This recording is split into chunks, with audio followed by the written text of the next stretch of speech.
ಯಾವುದಾದ್ರೂ ಒಬ್ಬ ಹಿಂದೂಗೆ ಕತ್ತಿ ಬಿದ್ದಾಗ ಅವನನ್ನ ಸಾಯಿಸಿದಾಗ ನಮ್ಮ ಶಾಸಕ ಕಾಮತ್ ಮತ್ತು ಭರತ್ ಶೆಟ್ಟಿ ಅವರು ಹೋಗ್ತಾರೆ. ಅದೇ ಒಬ್ಬ ಹಿಂದೂ ತನ್ನ ಮನೆ ಬಾಡಿಗೆ ಕಟ್ಟಲಿಕ್ಕೆ ಸಾಧ್ಯ ಇಲ್ಲ, ಬೀದಿಗೆ ಬರ್ತಾ ಇದ್ದಾರೆ, ಸಾಲವನ್ನ ತೀರಿಸಲಿಕ್ಕೆ ಆಗೋದಿಲ್ಲ, ತಮ್ಮ ಮಕ್ಕಳನ್ನ ಕಲಿಸ್ಲಿಕ್ಕೆ ಆಗೋದಿಲ್ಲ ಅಂತ ಹೇಳಿ ಯಾರಾದ್ರೂ ಒಬ್ಬ ಹಿಂದೂ ಆತ್ಮಹತ್ಯೆ ಮಾಡಿದ್ರೆ ಅಲ್ಲಿ ಯಾವುದೇ ರೀತಿಯ ಮಾತುಗಳನ್ನು ಆಡುವುದಿಲ್ಲ. ನಿಮ್ಮಲ್ಲಿರ್ತಕ್ಕಂಥ ವಿಚಾರಗಳು ಬಡವರ ಪರವಾಗಿಲ್ಲ. ನಿಮ್ಮಲ್ಲಿ ಧರ್ಮದ ನಡುವೆ ಅಶಾಂತಿ ಹುಟ್ಟಿಸ್ತಕ್ಕಂಥ ಅಸಹಿಷ್ಣುತೆಗಳನ್ನ ಹೆಚ್ಚಿಸ್ತಕ್ಕಂಥ ಭಾವನೆಗಳನ್ನ ಕೆರಳಿಸ್ತಕ್ಕಂಥ ವಿಚಾರಗಳು ಮಾತಾಡ್ತಕ್ಕಂಥದ್ದು. ನಿಮ್ಮ ಮನೆಯಲ್ಲಿರ್ತಕ್ಕಂಥ ನಾಯಿಗೂಡು ಅದಕ್ಕಿಂತ ದೊಡ್ಡದಿರ್ತದೆ. ಅಂತ ಒಂದು ಕಷ್ಟದಲ್ಲಿರ್ತಕ್ಕಂಥವರಿಗೆ 350 ಸ್ಕ್ವೇರ್ ಫೀಟ್ ನ ಮನೆಯನ್ನ ಕಟ್ಟಿಕೊಡ್ಲಿಕ್ಕೆ ನಿಮ್ಮ ಕೈಕಾಲಿಡಬೇಕು, ನಿಮ್ಮನ್ನ ಬೋಪಳ ಕಣ್ಬೇಕು, ನಿಮ್ಮನ್ನ ಅವರು ಎತ್ತಿ ಮೆರೆದಾಡಬೇಕಾ? ಅಂದ್ರೆ ನೀವು ಬಡವರ ಹತ್ರ ಆಶ್ವಾಸನೆಗಳನ್ನು ಕೊಟ್ಟಿದ್ದೀರಿ, ಅವರಿಗೆ ಮಂಜೂರಾತಿ ಪತ್ರ ಕೊಟ್ಟಿದ್ದೀರಿ, ಅವರ ಹತ್ರ ಹಣ ಪಡ್ಕೊಂಡಿದ್ದೀರಿ, ಅರ್ಧದಲ್ಲಿ ಬಿಲ್ಡಿಂಗ್ ಕಟ್ಟಿಟ್ಟಿದ್ದೀರಿ. ಇದಕ್ಕೆ ನೀವು ಉತ್ತರ ಕೊಡಲೇಬೇಕು. ಮಿಗೆರೆಗೆ ಬಂದು 30 ವರ್ಷ ಆಯ್ತು, 33 ವರ್ಷ ಆಯ್ತು. ನಾವು ಇಷ್ಟೇ ಬಾಡಿಗೆಯಲ್ಲಿ ಸಾಯ್ತಾ ಇದ್ದೇವೆ. 4 ಮಂದಿ ಹೆಣ್ಣು ಮಕ್ಕಳು. ನಾವು ಎಷ್ಟು ಕಷ್ಟ ಬಿಡ್ತೀವಿ ಅಂತ ನಮ್ಗೆ ಗೊತ್ತಿಲ್ಲ ಸರ್. ನಾವು ಮನೆ ಕೆಲಸ ಮಾಡಿ ಜೀವನ ಮಾಡಿ ಮಕ್ಕಳು ಮದುವೆ ಮಾಡಿದೆ. ಎಲ್ಲ ತರದಲ್ಲಿ ಕಟ್ಟ ಬಿಟ್ರು ನಮಗೊಂದು ಕುಂದ್ರಕ್ಕೆ ಸ್ಥಳ ಇಲ್ಲ.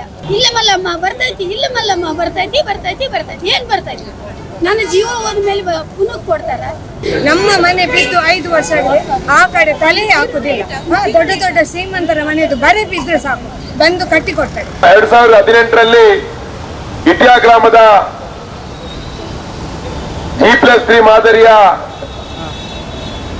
ಮನೆಗಳನ್ನ ಕಟ್ಟುವುದಕ್ಕೆ ಆರಂಭ ಮಾಡಲಾಗಿದೆ. ಅದರ ತರುವಾಯ 7 ವರ್ಷಗಳಲ್ಲಿ ಅಲ್ಲಿರ್ತಕ್ಕಂಥ ಸುಮಾರು 600ರಷ್ಟು ಮನೆಗಳನ್ನ ಕಟ್ಟುವಂತ ಒಂದು ಯೋಜನೆಯನ್ನು ಹಾಕಿಕೊಳ್ಳಲಾಗಿದೆ.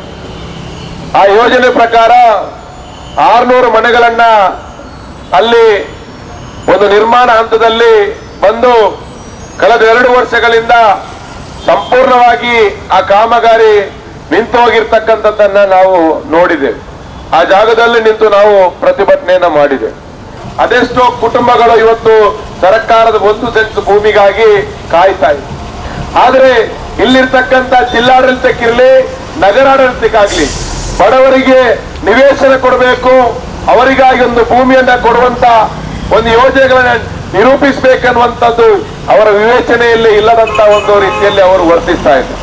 ಇವತ್ತು ಮಂಗಳೂರಿನಲ್ಲಿ ನಮ್ಮ ಶಾಸಕರು ಭರತ್ ಶೆಟ್ಟಿ ಇರ್ಬೋದು, ವೇದವಾಸ್ ಕಾಮತ್ ಇರ್ಬೋದು, ಅವರು ಮಾತಾಡ್ತಾ ಇದ್ದಾರಾ ಇಲ್ವಂತ ನೋಡಿದ್ರೆ ಅವ್ರು ಮಾತಾಡ್ತಾ ಇದ್ದಾರೆ, ಬಹಳಷ್ಟು ಮಾತಾಡ್ತಾರೆ. ಅವರು ಇಲ್ಲಿ ಮಾತಾಡಿದ್ರೆ ಇಡೀ ದೇಶಕ್ಕೆ ಕೇಳುವಷ್ಟು ದೊಡ್ಡ ರೀತಿಯಲ್ಲಿ ಮಾತಾಡ್ತಾರೆ. ಅವರು ಮಾತಾಡುವಂತದ್ದು ಅವರಿಗೆ ಓಟ್ಗಳು ಜಾಸ್ತಿ ಕೊಡುವಂತ ನಿಟ್ಟಿನಲ್ಲಿ. ಯಾವುದಾದ್ರೂ ಒಬ್ಬ ಹಿಂದೂಗೆ ಕತ್ತಿ ಬಿದ್ದಾಗ ಅವನನ್ನ ಸಾಯಿಸಿದಾಗ ನಮ್ಮ ಶಾಸಕ ಕಾಮತ್ ಮತ್ತು ಭರತ್ ಶೆಟ್ಟಿ ಅವರು ಹೋಗ್ತಾರೆ. ಅದೇ ಒಬ್ಬ ಹಿಂದೂ ತನ್ನ ಮನೆ ಬಾಡಿಗೆ ಕಟ್ಟಲಿಕ್ಕೆ ಸಾಧ್ಯ ಇಲ್ಲ, ಬೀದಿಗೆ ಬರ್ತಾ ಇದ್ದಾರೆ, ಸಾಲವನ್ನ ತೀರಿಸಲಿಕ್ಕೆ ಆಗೋದಿಲ್ಲ, ತಮ್ಮ ಮಕ್ಕಳನ್ನ ಕಲಿಸ್ಲಿಕ್ಕೆ ಆಗೋದಿಲ್ಲ ಅಂತ ಹೇಳಿ ಯಾರಾದ್ರೂ ಒಬ್ಬ ಹಿಂದೂ ಆತ್ಮಹತ್ಯೆ ಮಾಡಿದ್ರೆ ಅಲ್ಲಿ ಯಾವುದೇ ರೀತಿಯ ಮಾತುಗಳನ್ನು ಆಡುವುದಿಲ್ಲ. ನಿಮ್ಮಲ್ಲಿರ್ತಕ್ಕಂಥ ವಿಚಾರಗಳು ಬಡವರ ಪರವಾಗಿಲ್ಲ. ನಿಮ್ಮಲ್ಲಿ ಧರ್ಮದ ನಡುವೆ ಅಶಾಂತಿ ಹುಟ್ಟಿಸ್ತಕ್ಕಂಥ ಅಸಹಿಷ್ಣುತೆಗಳನ್ನ ಹೆಚ್ಚಿಸ್ತಕ್ಕಂಥ ಭಾವನೆಗಳನ್ನ ಕೆರಳಿಸ್ತಕ್ಕಂಥ ವಿಚಾರಗಳು ಮಾತಾಡ್ತಕ್ಕಂಥದ್ದು. ಆಯ್ತು ಮಾರೆ, ನೀವು ಹಿಂದೂಗಳನ್ನೇ ಪ್ರತಿನಿಧಿಸಿ ಹಿಂದೂಗಳಲ್ಲಿರ್ತಕ್ಕಂಥ ಬಡವರಿಗೆ ಮನೆಗಳನ್ನ ಕೊಡೋದಕ್ಕೆ ಯಾಕೆ ನಿಮ್ಗೆ ಸಾಧ್ಯ ಆಗುದಿಲ್ಲ? ಯಾಕೆ ಹಿಂದೂಗಳಿರ್ತಕ್ಕಂಥ ಯುವಕರಿಗೆ ಉದ್ಯೋಗ ಕೊಡಿಸ್ಲಿಕ್ಕೆ ಯಾಕೆ ನಿಮ್ಗೆ ಸಾಧ್ಯ ಆಗುದಿಲ್ಲ? ಭರತ್ ಶೆಟ್ಟಿಗೆ ನಿಮ್ಮ ಕ್ಷೇತ್ರದಲ್ಲಿ ಹಿಂದಿನ ಶಾಸಕ ಮೊಯ್ದೀನ್ ಬಾವ ಇದ್ದಂತ ಸಂದರ್ಭದಲ್ಲಿ ಅಲ್ಲಿ ನಿವೇಶನ ರೈತರಿಗಾಗಿ ಜಾಗವನ್ನ ಮೀಸಲಿಟ್ಟು ಅಲ್ಲಿ ಭೂಮಿಯನ್ನ ಇವತ್ತು ಫ್ಲಾಟ್ ನಿರ್ಮಾಣ ಆಯ್ತು. ಯಾಕೆ ಸ್ವಾಮಿ 2ನೇ ಬಾರಿ ಶಾಸಕರಾಗಿದ್ದೀರಿ ಭರತ್ ಶೆಟ್ಟರು? ಯಾಕೆ ನಿಮ್ಮ 2ನೇ ಕಾಲದಲ್ಲೂ ಕೂಡ ಅದನ್ನ ಪೂರ್ತಿ ಮಾಡ್ಲಿಕ್ಕೆ ಆಗ್ತಾ ಇಲ್ಲ? ಹೋಗ್ಲಿ, ಈಗ ಸಿದ್ದರಾಮಯ್ಯ ಸರ್ಕಾರ, ಕಾಂಗ್ರೆಸ್ ಸರ್ಕಾರ ದುಡ್ಡು ಕೊಡುವುದಿಲ್ಲ ಅಂತ ಭಾವಿಸೋಣ. ಹಿಂದೆ 2 ವರ್ಷ ಹಿಂದೆ ನಿಮ್ಮದೇ ಸರ್ಕಾರ ಇತ್ತಲ್ಲ, ಯಾಕೆ ಆ ಸಂದರ್ಭದಲ್ಲಿ ನಿಮಗೆ ಪೂರ್ಣಗೊಳಿಸಲಿಕ್ಕೆ ಸಾಧ್ಯ ಆಗಲಿಲ್ಲ? ನಮ್ಮಲ್ಲಿರ್ತಕ್ಕಂಥ ಕೈಗಾರಿಕೆಗಳಲ್ಲಿ ಈ ಬಡ ಕುಟುಂಬಗಳ ಮಕ್ಕಳಿಗೆ ಕೆಲಸ ಸಿಗುವುದಿಲ್ಲ, ಸರ್ಕಾರದಲ್ಲಿ ಕೆಲಸ ಸಿಗುವುದಿಲ್ಲ. ಸಿಗುವಂತ ಕೆಲಸದಲ್ಲಿ ಹೊಟ್ಟೆ ತಿನ್ನೋದು, ಬಟ್ಟೆ ಹಾಕುದು, ಬಾಡಿಗೆ ಮನೆ ಮಾಡಿ ಕಟ್ಟುದು, ಮಕ್ಕಳ ಫೀಸ್ ಕಟ್ಟುದು, ಮನೆಯಲ್ಲಿರ್ತಕ್ಕಂಥ ವೃದ್ಧರ ತನ್ನ ಮನೆಯಲ್ಲಿರ್ತಕ್ಕಂಥ ಅನಾರೋಗ್ಯ ಪೀಡಿತರಿಗೆ ಔಷಧಿಯನ್ನ ಮಾಡೋದು, ಈ ರೀತಿಯ ಕಷ್ಟದಲ್ಲಿರ್ತಕ್ಕಂಥವ್ರು ಇವತ್ತು ಬೀದಿಯಲ್ಲಿದ್ದಾರೆ. ನೀವೇನು ಬಂಗ್ಲೆಯನ್ನ ಕಟ್ಟಿಕೊಡುವುದಲ್ಲ, 350 ಸ್ಕ್ವೇರ್ ಫೀಟ್ ನ ಮನೆಗಳನ್ನ ಕಟ್ಟಿಕೊಡೋದು. ನಿಮ್ಮ ಮನೆಯಲ್ಲಿರ್ತಕ್ಕಂಥ ನಾಯಿಗೂಡು ಅದಕ್ಕಿಂತ ದೊಡ್ಡದಿರ್ತದೆ. ಅಂತ ಒಂದು ಕಷ್ಟದಲ್ಲಿರ್ತಕ್ಕಂಥವರಿಗೆ 350 ಸ್ಕ್ವೇರ್ ಫೀಟ್ ನ ಮನೆಯನ್ನ ಕಟ್ಟಿಕೊಡ್ಲಿಕ್ಕೆ ನಿಮ್ಮ ಕೈಕಾಲಿಡಬೇಕು. ನಿಮ್ಮನ್ನ ಬೋಪರ ಕಣ್ಬೇಕು, ನಿಮ್ಮನ್ನ ಅವರು ಎತ್ತಿ ಮೆರೆದಾಡ್ಬೇಕಾ? ನಮ್ಗೆ ಮನೆ ಕಟ್ಟಿಕೊಡಿ ಅಂತ ಇವರು ಭರವಸೆ ಕೊಟ್ಟದಕ್ಕೆ ನಾವು ಮಾಡಿದಂತ ಹೋರಾಟ. ಇಲ್ಲದಿದ್ರು ನಾವು ಹೋರಾಟ ಕೇಳುವುದು ನಮ್ಮ ಹಕ್ಕು, ಕೊಡುವುದು ಅವರಿಗೆ ಬಿಟ್ಟಿದ್ದು. ಅವರು ಕೊಡ್ಬೇಕು, ಕೊಡದೆ ನಮ್ಗೆ ನಾವು ಏನು ಪುಕ್ಕಸಟ್ಟೆ ನಾವು ಹೋರಾಟಗಳನ್ನ ಮಾಡೋದಿಲ್ಲ. ಇಂಥ ಸಂದರ್ಭದಲ್ಲಿ ನಮ್ಮ ಹೋರಾಟದಲ್ಲಿ ಅಷ್ಟರ ಮಟ್ಟಿಗೆ ಬಂದಿದೆ. ಮತ್ತೆ ಇಲ್ಲಿ 2 ಸಲ ಗೆದ್ದ ಶಾಸಕರು ವೇದವ್ಯಾಸ್ ಕಾಮತ್ರು ಆಗ್ಲಿ, ಉತ್ತರದ ಭರತ್ ಶೆಟ್ಟಿ ಆಗ್ಲಿ, ಯಾರೇ ಆಗ್ಲಿ ನಮ್ಮ ಬಡವರ ಚಿಂತೆಯನ್ನು ಮಾಡಲಿಲ್ಲ. ಅವರು ಮನೆಯನ್ನು ಕಟ್ಟುವ ಮಟ್ಟಿಗೆ, ಮನೆ ಕೊಡುವ ಮಟ್ಟಿಗೆ ಅವರು ಬಂದಿಲ್ಲ. ಬರೇ ಸುಳ್ಳು ಆಶ್ವಾಸನೆಗಳನ್ನ ನಮ್ಗೆ ಕೊಡ್ತಾ ಬಂದಿದ್ರು. ನಮ್ಮ ಏನು ಬಿಜೆಪಿ ಆಗ್ಲಿ, ಕಾಂಗ್ರೆಸ್ ಆಗ್ಲಿ, ಅಧಿಕಾರ ವರ್ಗದವರಾಗ್ಲಿ ನಮ್ಗೆ ನಮ್ಮನ್ನು ನೋಡುವ ಕೆಲಸ ಅವರಿಗೆ. ಅವರು ಬರೇ ಏನು ಓಟಿನ ಸಂದರ್ಭದಲ್ಲಿ ನಮ್ಗೆ ಮಾತುಗಳನ್ನು ಕೊಡ್ತಾರೆ. ಅವರಿಗೆ ಹೋರಾಟ ಮಾಡುದು ನಾವು ಕಮ್ಯುನಿಸ್ಟರಿಗೆ ಬಿಟ್ಟದಂತ ನೋಡ್ತಾ ಇದ್ದಾರೆ. ನಾವು ಹೋರಾಟ ಮಾಡದಿದ್ರೆ ಏನೂ ಇಲ್ಲ, ನಾವು ಸಂಘಟಿತರಾಗದಿದ್ರೆ ಏನೂ ಇಲ್ಲ. ನಾವು ಕೇಳುವ ಹಕ್ಕು ನಮ್ಮದು, ನಮ್ಮ ಹೋರಾಟ ನಮ್ಮದು. ನಿವೇಶನ ರಹಿತರ ಹೋರಾಟ, ಈ ಸಮಿತಿ ಹೋರಾಟ ಸಮಿತಿ ಅದು ಮುಂದುವರಿಯುತ್ತದೆ. ಜನರಿಗೆ ನಿವೇಶನ ಸಿಗುವವರೆಗೂ ನಾವು ಈ ಒಂದು ಒಗ್ಗಟ್ಟನ್ನ ನಾವು ಮುಂದುವರಿಸಿಕೊಂಡು ಹೋಗ್ತೇವೆ. ಅಂದ್ರೆ ನೀವು ಬಡವರ ಹತ್ರ ಆಶ್ವಾಸನೆಗಳನ್ನು ಕೊಟ್ಟಿದ್ದೀರಿ, ಅವರಿಗೆ ಮಂಜೂರಾತಿ ಪತ್ರ ಕೊಟ್ಟಿದ್ದೀರಿ, ಅವರ ಹತ್ರ ಹಣ ಪಡ್ಕೊಂಡಿದ್ದೀರಿ, ಅರ್ಧದಲ್ಲಿ ಬಿಲ್ಡಿಂಗ್ ಕಟ್ಟಿಟ್ಟಿದ್ದೀರಿ.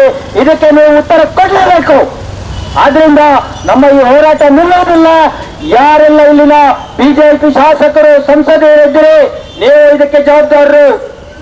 ಸಂಸದರಂದ್ರೆ ಕೇವಲ ಪಾರ್ಲಿಮೆಂಟ್ಲಿಗೆ ಹೋಗ್ಲಿಕ್ಕೆ, ಶಾಸಕರಂದ್ರೆ ವಿಧಾನಸಭೆಯಲ್ಲಿ ಹೋಗಿ ಗಲಾಟೆ ಮಾಡಿ ಮಲಗಲಿಕ್ಕೆ, ಅಲ್ಲಿಂದ ಬಹಿಷ್ಕಾರ ಹಾಕೊಳ್ಳಿಕ್ಕೆ ಅಲ್ಲ.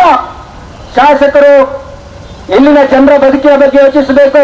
ನಾನು ಭರತ್ ಶೆಟ್ಟಿ ಅವರ ತಂದು ಪ್ರಶ್ನೆ ಮಾಡ್ತೇನೆ. ಇವತ್ತು ನೀವು ಏನು ಸಸ್ಪೆಂಡ್ ಆಗಿರೋರು ವಿಧಾನಸಭೆಯಲ್ಲಿ, ಯಾಕೆ?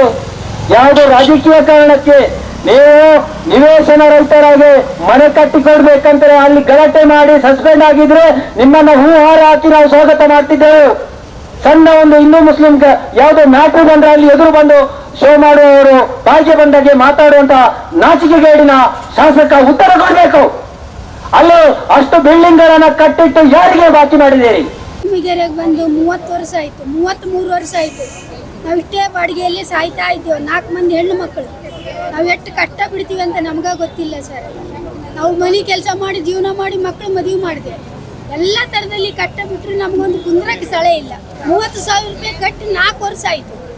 ಏನಿಲ್ಲ ಕುಂದಿರ್ಲಿಕ್ಕೆ. ನಾವು ಯಾರ್ಯಾರ ಮನೆ ಅಂಗಳ ಕಸ ಕೂಡಿಸಿ ನಾವು ಮನೆ ಕೆಲಸ ಮಾಡಿ ನಾವು ಅಟ್ಟು ಬದುಕ್ತಾ ಇದ್ವಿ. 4 ಮಂದಿ ಹೆಣ್ಣು ಮಕ್ಕಳನ್ನ ನಾನು ಮದುವೆ ಮಾಡಿಕೊಟ್ಟೆ. ಯಾರ್ಯಾರು ಅಂಗಳ ಕಸ ಕೂಡಿಸಿ ಇಟ್ಟದ್ದಾದ್ರೂ ಮನೆ ಇಲ್ಲ ಅಂದ್ರೆ ನಾವು ಎಷ್ಟು ಬರೀ ಬರಬೇಕು? ಅವ್ರ ಕಾಗದ ಹಾಕಿ ಸರ್ತ್ಕೊಂಡು ಬರ್ತೀವಿ. ನಾವು ಏನಾಗೋದಿಲ್ಲ ಸರ್. ನಾವು ಏನು ಮಾಡ್ಬೇಕಂತ ಅದಕ್ಕೊಂದು ಆಧಾರ ತೋರಿಸ್ರಿ, ನಮ್ಗೆ ದಾರಿ ತೋರಿಸ್ರಿ. ನಾವು ಎಟ್ಟಂತ ನಾವು ಅಡ್ಡಾಡೋಣ. ಮೊಮ್ಮಗನ ಕರ್ಕೊಂಡು ಬಂದಿದ್ದೇನೆ, ಸಣ್ಣ ಮಗುನ ಹಿಡ್ಕೊಂಡು ಮಗಳ ಕೆಲ್ಸಕ್ಕೆ ಹೋಗ್ಯಾಳ ಅಂತ ಹೇಳಿ. ಎಷ್ಟು ಕಟ್ಟ ಬಿಟ್ಟರೆ ನಮಗೆ ಸ್ಥಳ ಇಲ್ಲ. ಸತ್ತಾಗಾರ ಸ್ಥಳ ಸಿಗ್ತೈತೆ ಇಲ್ಲ ಅಂತ ನನಗೆ ಬೇಜಾರಾಗಿಬಿಟ್ಟೈತೆ. ಅಷ್ಟು ಮಂಗಳೂರು ಬಂದು 33 ವರ್ಷ ಆಯ್ತು. ಎಲ್ಲಿ ಮಟ್ಟ ಹೋರಾಡ್ಬೇಕು ಸರ್? ನಾವು ಎಲ್ಲ ಮಾತಾಡೋಗೈತಿ, ಎಲ್ಲ ಆಗೈತಿ. ಏಸ್ ಬೇರೆ ಬರ್ಬೇಕು ಆಫೀಸಿಗೆ. ನಾನು ಇಲ್ಲ ಮಲ್ಲಮ್ಮ ಬರ್ತೈತಿ, ಇಲ್ಲ ಮಲ್ಲಮ್ಮ ಬರ್ತೈತಿ ಬರ್ತೈತಿ ಬರ್ತೈತಿ. ಏನು ಬರ್ತೈತಿ? ನನ್ನ ಜೀವ ಹೋದ್ಮೇಲೆ ಪುನಃ ಕೊಡ್ತಾರ? ನನ್ನ ಸಮಾಧಿಗೆ ಕೊಡ್ತಾರ? ನಮ್ಮ ಪಪ್ಪನ ಮನೆ ಬಿದ್ದು ಸರಿಪಳ್ಳದಲ್ಲಿ 5 ವರ್ಷ ಆಯಿತು. ಈಗ 4 ಲಕ್ಷ ಬರಬೇಕಾದ್ರೆ ಅವರು ಮನೆ ಬಿದ್ದ ಕೂಡಲೇ ಮರು ದಿವಸ ವೇದವ್ಯಾಸ್ ಕಾಮತ್ ಅವರು 5 ಲಕ್ಷ ಪಾಸ್ ಮಾಡಿದ್ರು. 5 ಲಕ್ಷ ಪಾಸ್ ಮಾಡಿ 4 ಲಕ್ಷ ಬರಬೇಕಾದ್ರೆ ನಾನು ಈ ಮಹಾನಗರ ಪಾಲಿಕೆ ಎಷ್ಟು ಸಲ ಬಂದಿದ್ದೇನೆ ಅಂತ ಅದು ನನಗೆ ಮತ್ತು ಅವರಿಗೆ ಗೊತ್ತುಂಟು ಮುಖಪರಿಚಯ. ಅಷ್ಟು ಸಲ ಬಂದಿದ್ದೇನೆ, ಅವರ ಮನೆಗೆ ಹೋಗಿದ್ದೇನೆ, ಅಷ್ಟು ಹೋರಾಟ ಮಾಡಿ 4 ಲಕ್ಷ ಬಂದಿದೆ. ಈಗ ಅದು 1 ಲಕ್ಷ ಬರಬೇಕಾದ್ರೆ ನಾವು ಮನೆಯ ಕೆಲಸ ಪೂರ್ತಿ ಮಾಡುವಷ್ಟು ಸಾಮರ್ಥ್ಯ ಇಲ್ಲ. ನನ್ನ ಪಪ್ಪನಿಗೆ ನಡೆದು ಬರಲಿಕ್ಕೆ ಆಗುದಿಲ್ಲ. ನನ್ನ ಒಬ್ಬ ತಮ್ಮ ತೀರೋದು, ಇನ್ನು 2 ತಮ್ಮಂದಿರು ಇರೋದು. ಅವ್ರ ತಂದೆಯನ್ನು ನೋಡುದಾ, ನಾವು ಆ ಮನೆ ಹಿಂದೆ ಬೀಳುದಾ ಏನು ಅಂತ ಗೊತ್ತಿಲ್ಲ ಸರ್. ನಮಗೆ ಆ ಮನೆಯದು ಕೆಲಸ ಮುಕ್ತಾಯವಾಗಬೇಕು. ಅದರಲ್ಲಿ ನನಗೆ ಮನೆ ಇಲ್ಲ, ನಾನು ಪರದಾಡ್ತಾ ಇದ್ದೇನೆ. ಇವತ್ತು ಕೆಲಸದಲ್ಲಿ ರಜೆ ಇತ್ತು, ಆದ ಕಾರಣ ಬಂದು ಇಲ್ಲಿ ಒಂದು ಮೀಟಿಂಗ್ ಅಟೆಂಡ್ ಆಗಿ 15 ವರ್ಷ ಆಯಿತು. ಮೊನ್ನೆ ಖುದ್ದಾಗಿ ಇವರಿಗೆ ಲೋಬರಿಗೆ ಫೋನ್ ಮಾಡಿದೆ, ಸರ್ ನಮಗೆ ಹೀಗೆ ಸಮಸ್ಯೆ ಉಂಟು, ಬಾಡಿಗೆ ಮನೆ ತುಂಬ ಕಷ್ಟ ಉಂಟು, ಬಾಡಿಗೆ ಮನೆ ಕಟ್ಟಬೇಕು, ಒಬ್ಬರದ್ದು ಗಂಡ ಹೆಂಡತಿದ್ದು ಒಂದು ಮಗುವನ್ನು ಸಾಕಬೇಕು, ಅವನಿಗೆ ವಿದ್ಯಾಭ್ಯಾಸ ಕೊಡಬೇಕು, ಎಂತ ಮಾಡೋದು ನಾವು ಸರ್? ಶಾಸಕರಿಗೆ ಮನವಿ ಮಾಡಿ ಅವರ ಮನೆಗೆ ಹೋಗಿ ಎಲ್ಲ ಹೇಳಿ ಆಗಿದೆ, ಏನು ಬಾಕಿ ಇಲ್ಲ. ನಮ್ಮ ಊರಿನ ಕಾರ್ಪೊರೇಟರನ್ನು ಕರೆದುಕೊಂಡು ಅವರ ಒಟ್ಟಿಗೆ ಬಂದು ಹೇಳ್ತೇನೆ, ರೂಪ ಕಾರ್ಪೊರೇಟರ್ ಅವರ ಹತ್ರ ಹೇಳಿದೆ, ನಮಗೆ ಈಗೀಗ ಸಮಸ್ಯೆ ಉಂಟು, ಅದನ್ನು ಪರಿಹಾರ ಮಾಡಿಕೊಡಿ ಅಂದರೆ ನಮ್ಮ ಮನೆ ಬಿದ್ದು 5 ವರ್ಷ ಆಗಿದೆ, ಆ ಕಡೆ ತಲೆ ಹಾಕುದಿಲ್ಲ. ದೊಡ್ಡ ದೊಡ್ಡ ಶ್ರೀಮಂತರ ಮನೆಯದು ಬರೆ ಬಿದ್ದರೆ ಸಾಕು ಬಂದು ಕಟ್ಟಿಕೊಡ್ತಾರೆ. ಎಷ್ಟು ಕಷ್ಟಪಡ್ತಾ ಇದ್ದೇವೆ, ಯಾರ ಹತ್ರ ಹೇಳುದು ನಮ್ಮ ಕಷ್ಟವನ್ನು? ಇವರಿಗೆ ಬಂದರೆ ಇವರು ಸಿಗುದಿಲ್ಲ. ಮನೆಯದು ಪರಿಸ್ಥಿತಿ ಅಂದರೆ ನಾನು ಒಬ್ಬಳು ದುಡ್ಡು ಆಗಬೇಕು, ಗಂಡ ಇಲ್ಲ, ಒಂದು ಮಗಳು ಮದುವೆ ಆಗಿದೆ, ಮತ್ತೆ ಮನೆಯಲ್ಲ ಅಮ್ಮನ ಮನೆಯಲ್ಲಿ ಇದ್ದು ಅವನು ದುಡ್ಡು ಎಲ್ಲ ನಮಗೆ ಯಾವಾಗ ನೀವು ಹೋಗಿ ನಾನು ಕಡೆ ಮನೆ ಬಾಡಿಗೆ ಹಾಗೆಲ್ಲ ಹೇಳ್ತೇವೆ, ದುಡ್ಡು ಬಂದರೆ. ಮತ್ತೆ ನಮಗೆ ಮನೆಯಲ್ಲಿ 10 ವರ್ಷ ಆಗಿದೆ, ಒಮ್ಮೆ ಕಟ್ಟಿದ್ದಾರೆ, ಮನೆಯೆಲ್ಲ ಸಿಗಲಿಲ್ಲ. ಮತ್ತೆ ಈಗ ಮೊನ್ನೆ ಪುನಃ ಮೀಟಿಂಗ್ ಕಟ್ಟಿಗೆ ಬಂದಿದೆ.